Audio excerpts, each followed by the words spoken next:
اعوذ باللہ من الشیطان الرجیم بسم اللہ الرحمن الرحیم۔ اچھا، تو آج ہم قرآن کے لیسن میں ایک سورت کریں گے، اس کا نام ہے سورۃ الفیل۔ فیل آپ کو پتہ ہے کس کو کہتے ہیں؟ فیل بولتے ہیں ہاتھی کو۔ اب اس سورت کے اندر نا ہاتھیوں کا ایک واقعہ آتا ہے جو کہ ہسٹری میں بھی آتا ہے، ٹھیک ہے۔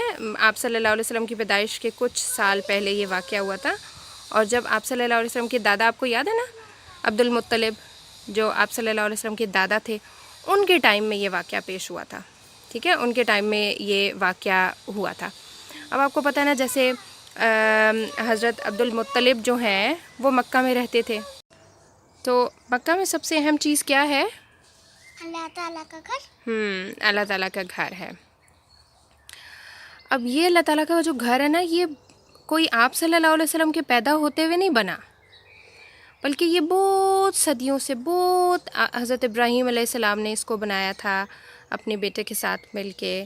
اس کے بعد بعض دفعہ یہ خراب بھی ہو گیا، پھر اس کو ریکنسٹرکٹ کیا گیا، کیونکہ آپ کو پتہ ہے نا، جیسے بارشیں ہوتی ہیں، طوفان آتے ہیں، کوئی نہ کوئی مسئلے ہو جاتے ہیں، تو ریکنسٹرکشن ہوئی اس گھر کی، لیکن یہ ہمیشہ سے ایک ہی جگہ کے اوپر تھا۔ اب اس اللہ کے گھر کی محبت لوگوں کے دلوں میں نا ہمیشہ سے تھی، کیونکہ آپ کو پتہ ہے قریش مکہ جو تھے، جو آپ صلی اللہ علیہ وسلم کے بہت اگینسٹ تھے، وہ بھی اللہ کے گھر کا بہت خیال کرتے تھے، اور وہ بھی جو ہے نا اس گھر میں آ کے طواف وغیرہ کرنا، عبادت کرنا، اور ان کی پوری کمیونٹی میں بڑی عزت تھی صرف اور صرف اس گھر کی وجہ سے، ٹھیک ہے۔ اور یہ جو ان کی عزت تھی نا، اور یہ جو ان کی شان تھی، یہ ان کی صدیوں سے تھی اور اللہ تعالیٰ کے گھر کی وجہ سے تھی، ٹھیک ہے۔ اب لوگ جو ہے نا بہت زیادہ حسد کرتے تھے اس چیز کو دیکھ کے کہ مکہ میں ہر سال لوگ حج کرنے کے لیے آتے ہیں، کیونکہ لوگ حج کرنے کے لیے آتے تھے، طواف کرنے کے لیے آتے تھے، چاہے وہ مسلمان تھے یا نہیں تھے۔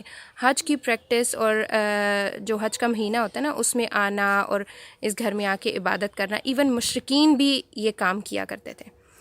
تو اس مکہ کی پلیس کی بہت زیادہ رسپیکٹ تھی اس حوالے سے۔ تو کیا ہوا کہ ایک دفعہ نا ایک شخص نے کہا کہ میں اپنے ایریا میں اس طرح کا ایک بناؤں گا، مطلب ایک کنسٹرکٹ کروں گا ایک چیز، اور لوگوں سے کہوں گا کہ وہ میرے علاقے میں آئے۔ لیکن جب اس نے اپنے ایریا میں ایک اس طرح کی کنسٹرکشن کی اور اس نے کہا کہ لوگوں کو آنے کے لیے کہا، تو لوگ نہیں آتے تھے، اس لیے کیونکہ دیکھیں اللہ کے گھر کی جو محبت ہے نا، وہ اللہ تعالیٰ نے لوگوں کے دلوں میں ڈالی ہے۔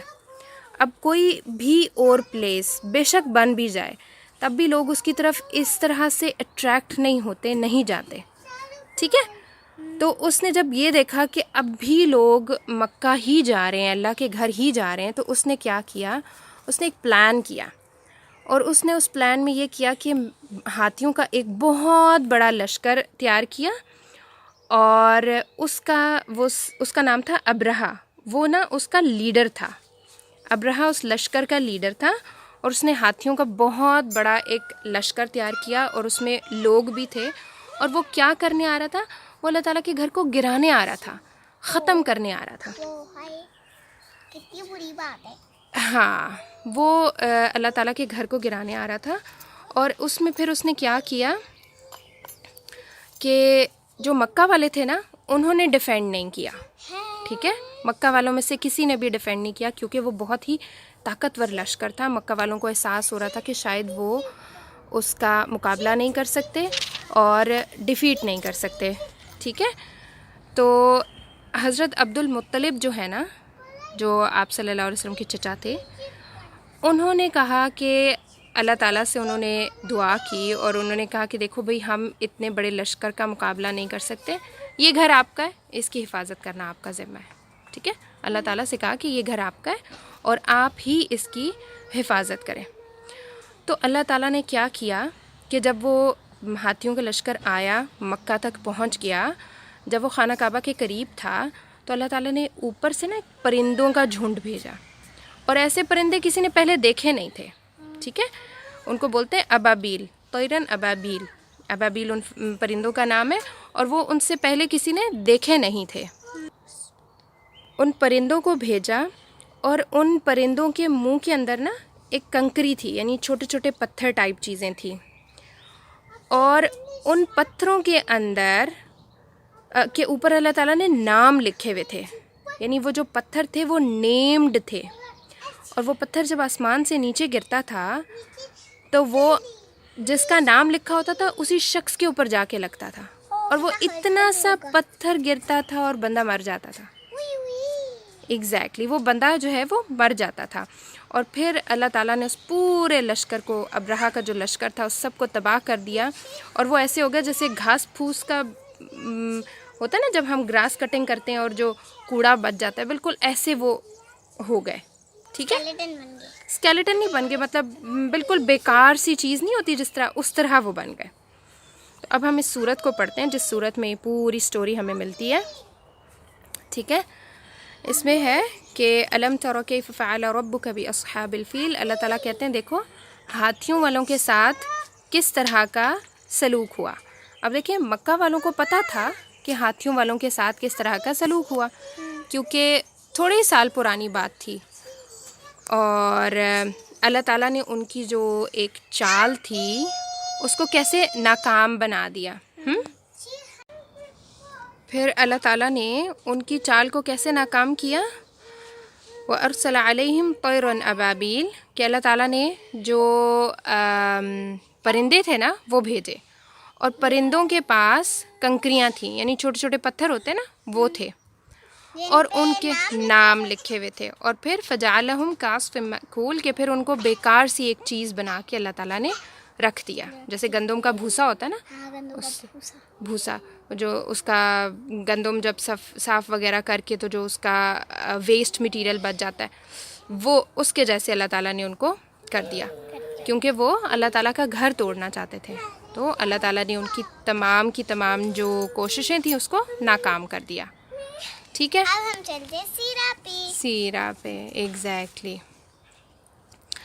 سیرہ میں ہم نے دیکھا تھا کہ غزوہ بدر ہوئی، ٹھیک ہے، غزوہ بدر میں جو ہے، اس کو بند کریں گے ہوتا، غزوہ بدر ہوئی، غزوہ بدر میں مسلمانوں کو فتح ملی، پھر اس کے بعد ہم نے کچھ چیزیں، کسی کی موت بھی ہوئی تھی، کسی چچا کی موت ہوئی تھی، نہیں چچا کی موت نہیں ہوئی تھی، جو قریش کے سردار تھے نا وہ بہت سارے مر گئے تھے، یس، ہاں، پھر اس کے بعد یہودیوں کی ہم نے تھوڑی سی سٹوریز سنی تھیں کہ وہ پرومس کر کے بھی کس طرح توڑتے تھے، توڑا تھا، وہ ان کے جو نہیں ہوتے تھے لڑکیوں کے سٹولز، ہاں پھنسا کے، ہاں، اور اس کی وجہ سے بہت بڑی جنگ بھی، مطلب قتل ہو گیا تھا ایک مسلمان کا اور ایک یہودی کا، پھر آپ صلی اللہ علیہ وسلم نے ان کا محاصرہ کیا تھا، پھر وہ عبداللہ بن ابی جو منافق ہے اس نے جو ہے آپ کو بہت زیادہ انسسٹ کر کے ان کی سزا کم کرائی تھی۔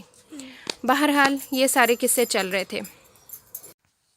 اچھا، اب ایسا تھا کہ جیسے گرمیوں میں یہ لوگ قافلہ بھیجتے ہوتے تھے نا، اپنا ٹریڈنگ کرتے ہوتے تھے، ان کا سب سے زیادہ جو فائننس تھی وہ ٹریڈنگ کے ذریعے ہی ہوتی تھی، تجارت کے ذریعے ہوتی تھی، یہ ایک گروپ کی شکل میں نکلتے تھے مکہ سے، اور جا کر گرمیوں میں بھی اور سردیوں میں بھی ان کے 2 قافلے نکلتے تھے، لیکن جو گرمیوں والا قافلہ تھا نا وہ مدینہ کے راستے سے ہو کے جاتا تھا، ٹھیک ہے۔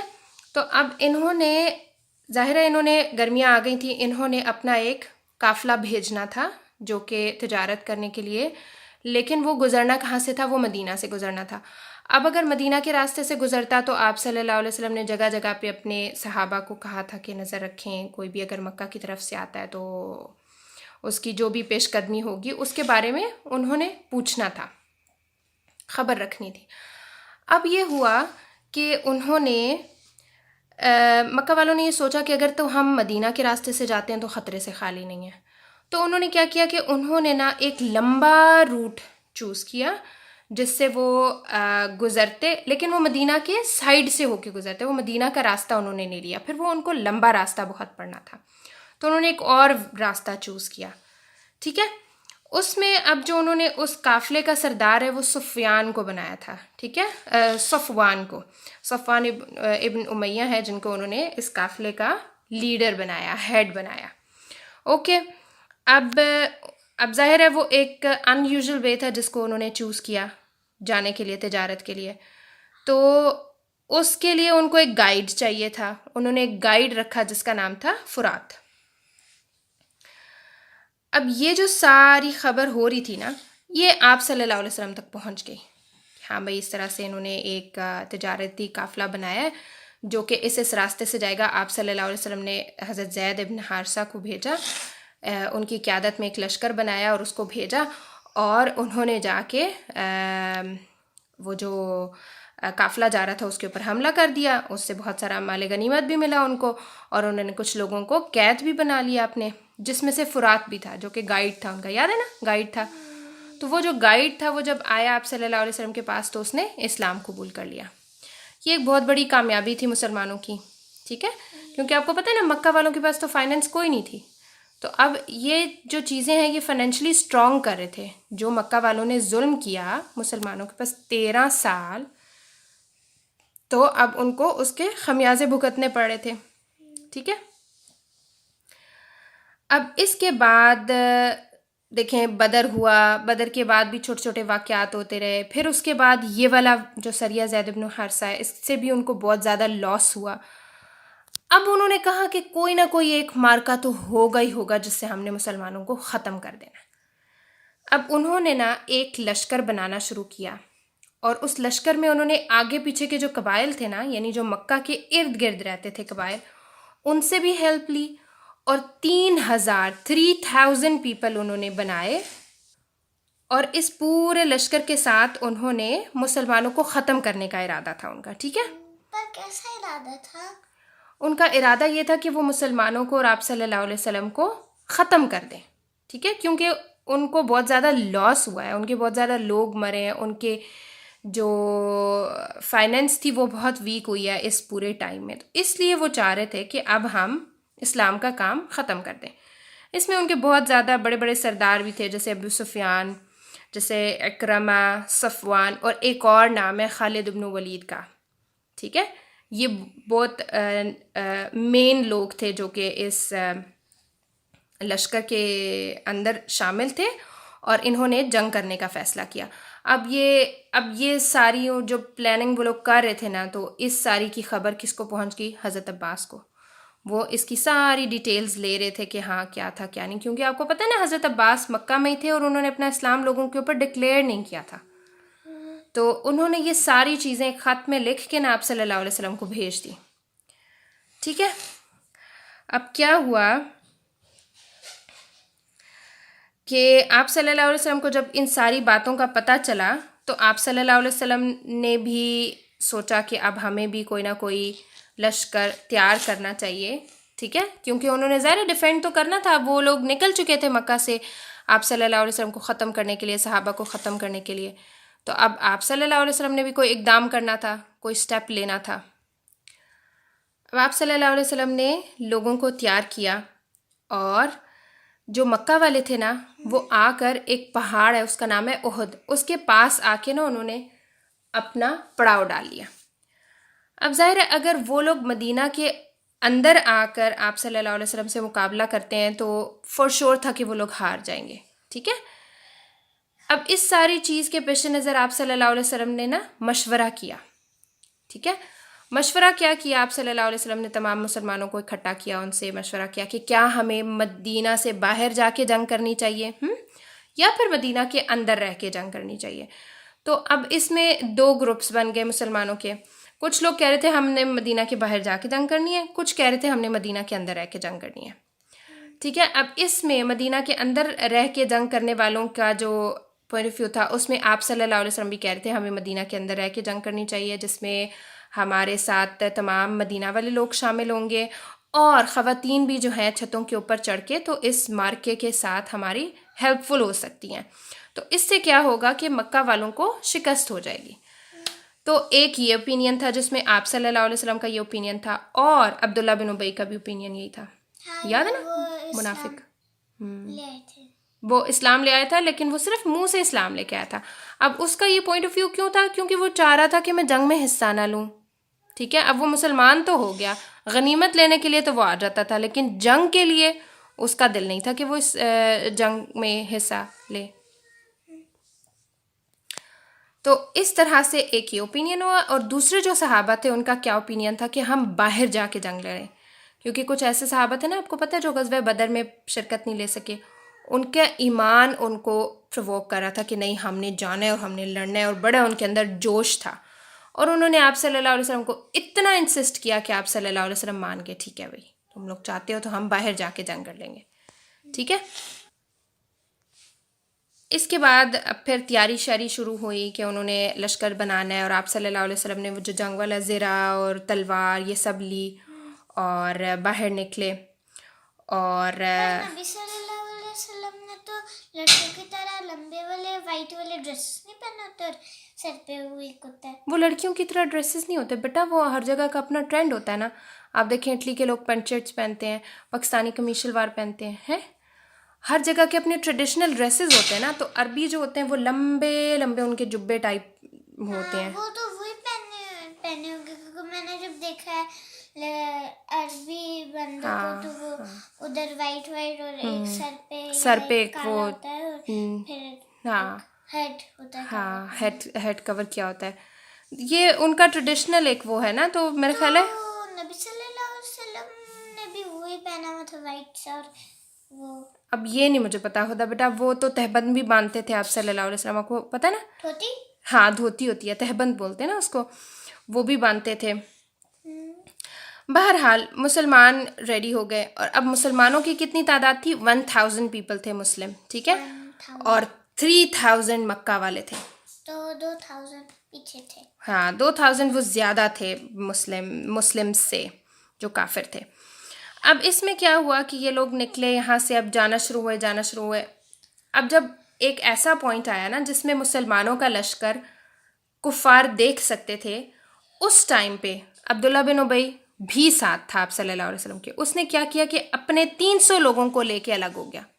اور اس نے بات کیا بنائی، اس نے کہا کہ کیونکہ آپ صلی اللہ علیہ وسلم نے میری بات نہیں مانی اور مدینہ میں رہ کے لڑنے کو پریفرنس نہیں دی، اس وجہ سے میں آپ لوگوں کو چھوڑ کے واپس مدینہ جا رہا ہوں. اب یہ بہت ہی اس کی ایک چال تھی. وہ مکہ والوں کو بتانا چاہ رہا تھا کہ مسلمان ٹوٹ گئے ہیں، half of the Muslim are going back to the Medina. تو اس لیے وہ جو ہے کہ بتانا چاہ رہا تھا کہ مسلمان کمزور ہیں، ٹھیک ہے، وہ یہ چیز دکھانا چاہ رہا تھا. وہ اپنا پوائنٹ اس نے جو بتایا، اگر اس کا وہی پوائنٹ تھا تو وہ مدینہ سے نکلتا ہی نا، ٹھیک ہے، مدینہ سے جاتا ہی نا. لیکن اس نے جا کر پھر آدھے راستے سے مکہ والوں کو دکھایا کہ اب مسلمان ٹوٹ رہے ہیں، 300 پیپل آر گوئنگ بیک. تو وہ اس کا مقصد یہ تھا کہ وہ مسلمانوں کو بھی ایک تو کمزور کر دیں کہ اب بھائی تم لوگوں کی تعداد کم ہو گیا، اور دوسرا کفار کو بہت زیادہ ہمت دلائے کہ دیکھو مسلمز آدھے جا رہے ہیں واپس، تو وہ اور زیادہ اسٹرانگ فیل کریں گے اپنے آپ کو کہ ہاں بھائی اب تو ہم جیتیں گے. بہرحال یہ تو ہو گیا، عبداللہ بن ابی واپس چلا گیا. اب آپ صلی اللہ علیہ وسلم نے سیٹنگ کی، کیونکہ جنگ جو ہوتی ہے نا اس میں صفیں بناتے ہیں، اپنے جو ویک پوائنٹس ہوتے ہیں ان کو کور اپ کیا جاتا ہے. آپ صلی اللہ علیہ وسلم نے تمام صفیں بنائیں، لوگوں کو اپنی اپنی جگہوں کے اوپر کھڑا کیا کہ جس کا جو پوائنٹ تھا حفاظت کا. اب اس میں نا آپ صلی اللہ علیہ وسلم نے ایک گروپ جو آلموسٹ 50 پیپل کا گروپ تھا، جس کو آپ صلی اللہ علیہ وسلم نے بیک سائڈ پہ رکھا، یعنی جہاں پہ جنگ ہو رہی تھی نا اس کے بیک سائڈ پہ رکھا کہ اگر پیچھے سے کوئی آتا ہے تو آپ نے اس کو دیکھنا ہے، اس کے اوپر تیر برسانے ہیں، اس کے ساتھ پوری مقابلہ کرنا ہے، اور کسی کو بھی بیک سائڈ سے ہمارے اوپر حملہ نہیں کرنے دینا. اور یہ جو گروپ تھا نا یہ بہت ہی امپورٹنٹ جگہ کے اوپر کھڑا ہوا تھا، ٹھیک ہے. آپ صلی اللہ علیہ وسلم نے ان کو کہا کہ دیکھو اگر ہم سارے کے سارے مر جائیں اور یہ ٹائم آ جائے کہ پرندے ہمیں اٹھا کے لے کے جا رہے ہیں، کیونکہ آپ کو پتہ ہے جو ڈیڈ باڈی ہوتی ہے وہ اگر باہر پڑی رہے اور اس کے حفاظت کے لیے کوئی بھی نہ ہو تو تھوڑی دیر بعد پرندے آ جاتے ہیں اور پرندے ان کو نوچ کے کھانا شروع کر دیتے ہیں، ٹھیک ہے. تو آپ صلی اللہ علیہ وسلم نے کہا کہ اگر تم یہ بھی دیکھو کہ پرندے آ کے ہمیں اچک رہے ہیں، ٹھیک ہے، تو بھی تم لوگوں نے اپنی جگہ نہیں چھوڑنی. تم لوگ یہ بھی دیکھو کہ ہمیں فتح ہو گئی ہے اور مسلمان غنیمت سمیٹ رہے ہیں، تو بھی تم لوگوں نے اپنی جگہ نہیں چھوڑنی. یہ بڑے ہی اسٹرکٹ آرڈرز تھے ان 50 پیپل کے لیے کہ تم لوگوں نے ایٹ اینی کنڈیشن تم لوگوں نے اپنی جگہ نہیں چھوڑنی. ٹھیک ہے. اب کتنی سخت تاکید کے ساتھ آپ صلی اللہ علیہ وسلم نے یہ بات ان کو کی. اس کے بعد جنگ شروع ہوئی. آپ صلی اللہ علیہ وسلم نے اپنی تلوار نکالی اور آپ نے کہا کہ کون ہے جو اس کا حق ادا کرے گا, یعنی مشرکین سے جا کے جنگ کرے گا. تو بہت سارے صحابہ نے کہا ہم, لیکن ایک صحابی تھے, انہوں نے کہا کہ اس کا حق کیا ہے. تو آپ صلی اللہ علیہ وسلم نے کہا کہ اس سے تم مشرکین کو مارو. تو انہوں نے کہا ہاں میں ہوں اس کا حق ادا کروں گا. تو آپ نے جب ان کو تلوار دی تو وہ مشرکین کے اندر چلے گئے. کتنی ڈینجرس پلیس ہے نا کہ آپ ایسے لوگ جو چاروں طرف سے آپ کو مارنے والے ہوں, مشرکین کے اندر چلے گئے. اور انہوں نے ریڈ کلر کی اپنے سر کے اوپر نا ایک پٹی باندھی. ریڈ کلر کی پٹی اس لیے ہوتی ہے کہ بس اب میں نے نا جیت کے ہی آنا ہے. اب یا تو سارے کفار ختم ہوں گے اور یا پھر میں مر جاؤں گا. مطلب شہادت کی ایک وہ ہوتی ہے نا, نشانی ہوتی ہے کہ اب میں نے پیچھے نہیں ہٹنا. یہ جو ریڈ پٹی ہوتی ہے نا, انڈیکیشن ہوتی ہے اس چیز کی. اور وہ گئے مشرکین کے بیچ میں, انہوں نے ایسی جنگ کی, ایسی لڑائی کی کہ وہ وہاں پر شہادت انہوں نے لے لی. اچھا, اس کے بعد جو ہے نا حضرت حمزہ, آپ صلی اللہ علیہ وسلم کے چچا, پتہ نا آپ کو, وہ بھی بہت ہی بہادری کے ساتھ لڑ رہے تھے.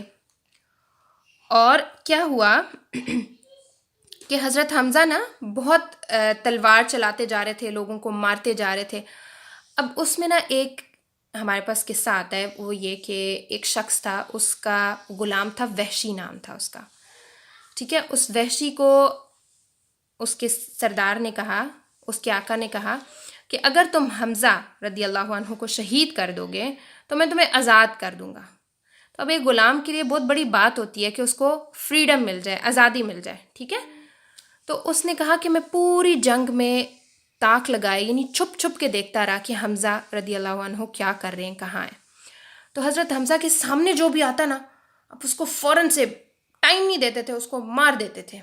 ٹھیک ہے نا.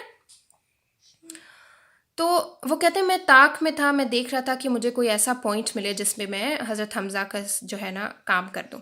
تو انہوں نے نا حضرت حمزہ کو کے سامنے نہیں آئے, انہوں نے اپنا نیزہ, جیسے آپ گن سے نشانہ باندھتے ہو نا, ویسے ایک نیزے سے بھی نشانہ باندھتے ہیں. کہتے ہیں میں دیکھتا رہا, جہاں مجھے فیل ہوا نا کہ میں اب یہاں پہ وار کروں گا اور حضرت حمزہ کو لگ جائے گا, تو انہوں نے نیزہ پھینکا. نیزہ ہوتا ہے ایک تلوار تو ہوتی ہے نا, تلوار تو آپ نے دیکھی ہوئی ہے, سوارڈ ہوتی ہے وہ.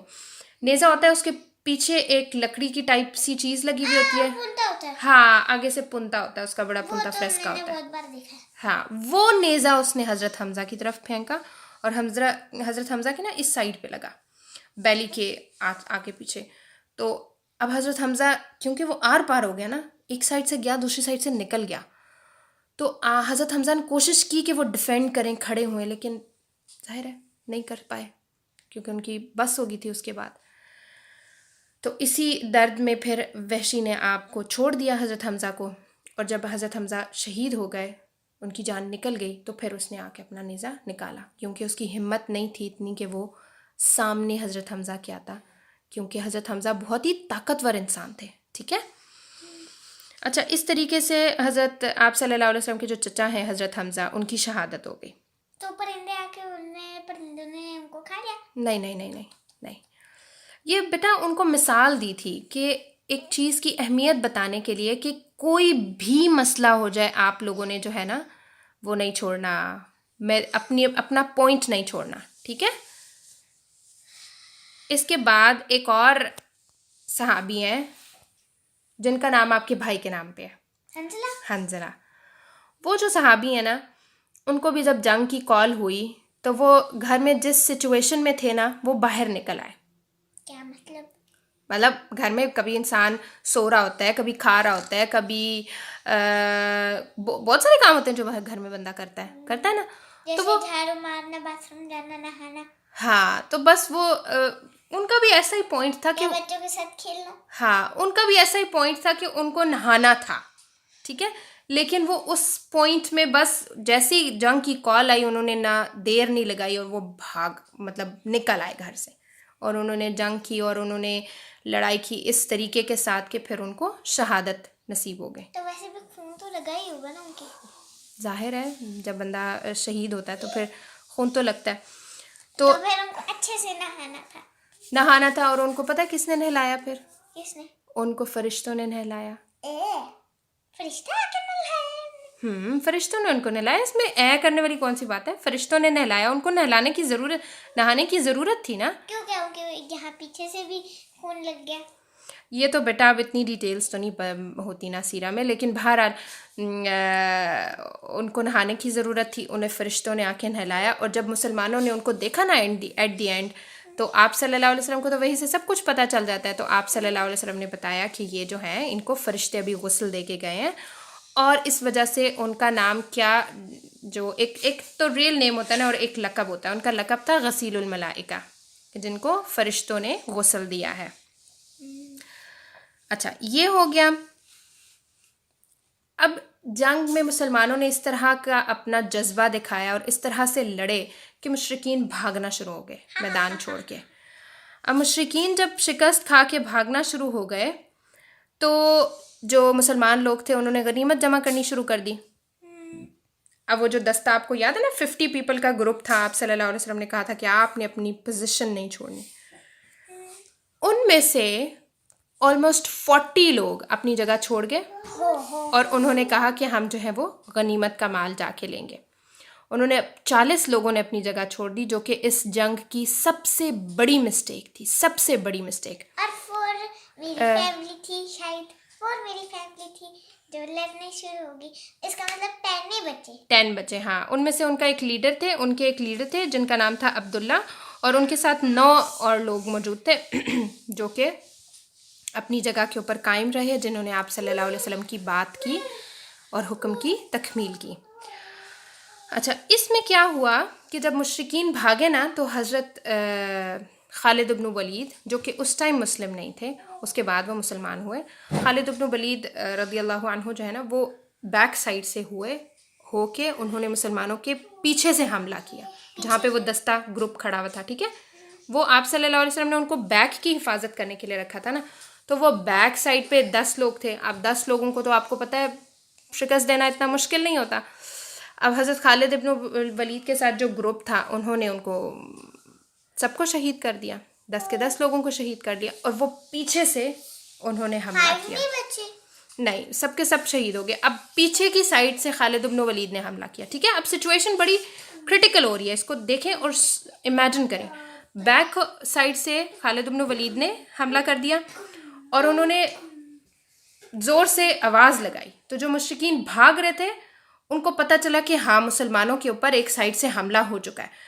انہوں نے فرنٹ سے حملہ کر دیا. جو بھاگ رہے تھے نا وہ واپس آ گئے اور انہوں نے فرنٹ سے حملہ کر دیا. اب دیکھیں بیک سائڈ سے بھی حملہ ہو رہا ہے، فرنٹ سائڈ سے بھی حملہ ہو رہا ہے، اور مسلمان بیچ میں بالکل دب کے پھنس کے رہ گئے. ٹھیک ہے، کتنی خطرناک سچویشن ہوگی صرف ان 40 لوگوں کی مسٹیک کی وجہ سے. اچھا اس پوائنٹ کے اوپر اب آپ صلی اللہ علیہ وسلم یا تو کسی جگہ کے اوپر جا کے چھپ جاتے اور اپنی جان بچا لیتے، اور یا صحابہ کے ساتھ کھڑے ہوتے. تو اس میں آپ صلی اللہ علیہ وسلم نے جو موقف چنا وہ صحابہ کے ساتھ کھڑے ہونے والا موقف چنا. مجھے تو پہلے سے ہی پتا تھا. کیونکہ وہ بہت بہادر تھے. تو آپ صلی اللہ علیہ وسلم نے اونچی آواز میں کہا کہ دیکھو میں ادھر ہوں. جب یہ جملہ انہوں نے کہا تو دیکھیں کفار کو جتنی دشمنی آپ صلی اللہ علیہ وسلم سے تھی اتنا تو وہ کسی اور کو نہیں چاہ رہے تھے نا کہ وہ قتل کریں. تو جب ان کو پتہ لگا ہاں اس پوائنٹ پہ آپ صلی اللہ علیہ وسلم ہے، اور آپ صلی اللہ علیہ وسلم کو پتہ تھا میں اونچی آواز میں بولوں گا تو سارے لوگ ادھر آئیں گے، تو وہ سارے لوگ جو ہے وہ اس پوائنٹ کے اوپر آ کے ان کے ساتھ انہوں نے مارنے کی کوشش کی. وہ ان کو اکٹھا کرتے اور پیچھے سے جو تھے مسلمان وہ ان کو گولی مارتے. نہیں بیٹا، اب جو وہ ہے نا جنگ کا جو رخ ہے وہ مسلمانوں کے ہاتھ سے نکل گیا.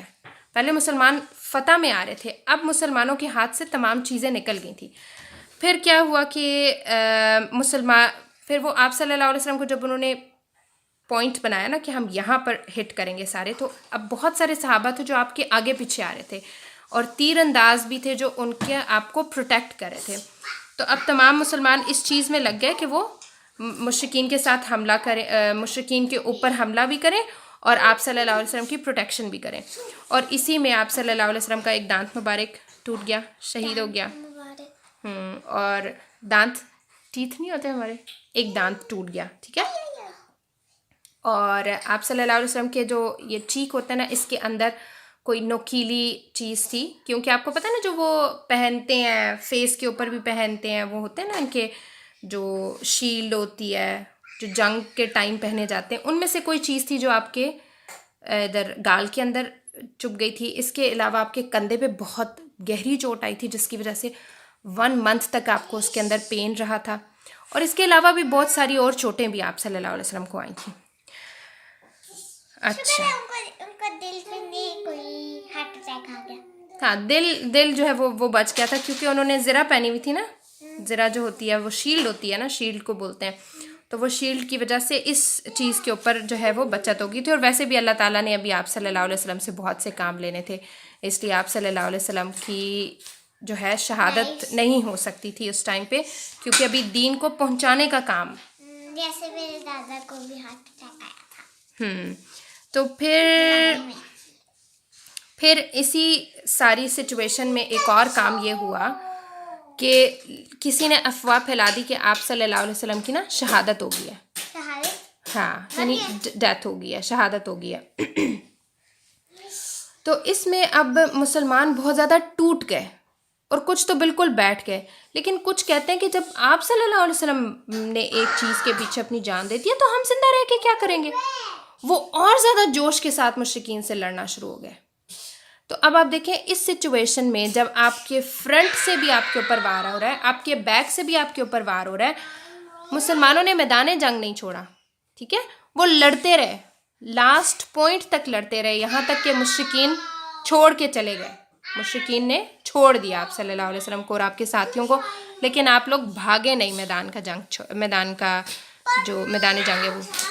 کوئی بیٹھ کے ہو گئے تھے کہ وہ بالکل ٹوٹ گئے. سیڈ ہو گئے تھے نا بیٹا، آپ صلی اللہ علیہ وسلم ان کی ہمت تھے، وہ سیڈ ہو گئے. لیکن کچھ اور جو لوگ تھے انہوں نے کہا کہ نہیں، جس چیز کے پیچھے آپ نے جان دی ہے ہم بھی اس کے پیچھے جان دے دیں گے.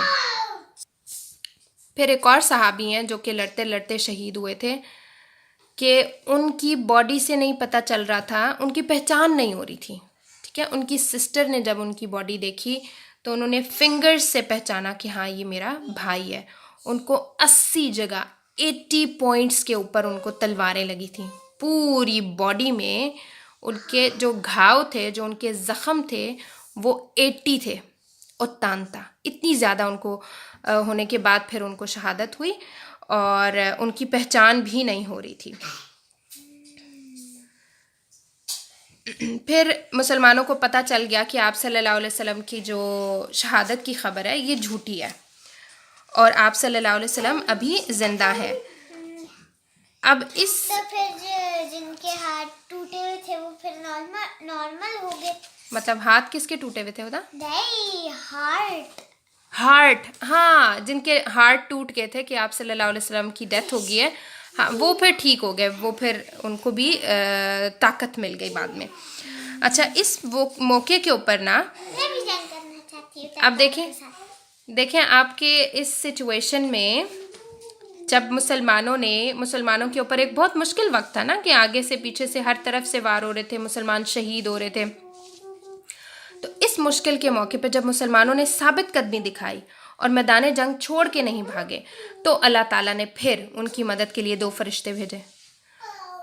کہتے ہیں کہ انہوں نے دیکھا کہ 2 فرشتے مطلب ایسے لوگ تھے جو کہ بالکل سفید لباس میں ملبوس تھے اور وہ جنگ کر رہے تھے اور لوگوں کو مار رہے تھے. تو آپ صلی اللہ علیہ وسلم نے بعد میں بتایا کہ وہ جبریل علیہ السلام اور میکائیل علیہ السلام 2 اینجلز ہیں. ٹھیک ہے، جو کہ آئے تھے. نبی صلی اللہ علیہ وسلم کی چائلڈ میں ان کے دل کو دھوا تھا. ہاں، وہ شق صدر کا واقعہ بھی انہی سے ہوا تھا، وہی لے کے آتے تھے آپ صلی اللہ علیہ وسلم کے پاس. جبریل علیہ السلام. اور اس سخت موقع کے اوپر آپ دیکھیں کہ مسلمانوں کی استقامت اور قربانی کی بہت ہی بڑی مثال ہے جو ہمیں ہسٹری میں کہیں نہیں ملتی. اب دیکھیں یہ وہ ٹائم ہوتا ہے جب لوگوں کو پتہ ہے ہاں اب ہم نے بچنا ہی نہیں ہے، لیکن پھر بھی مسلمان کھڑے رہے آگے سے اور پیچھے سے.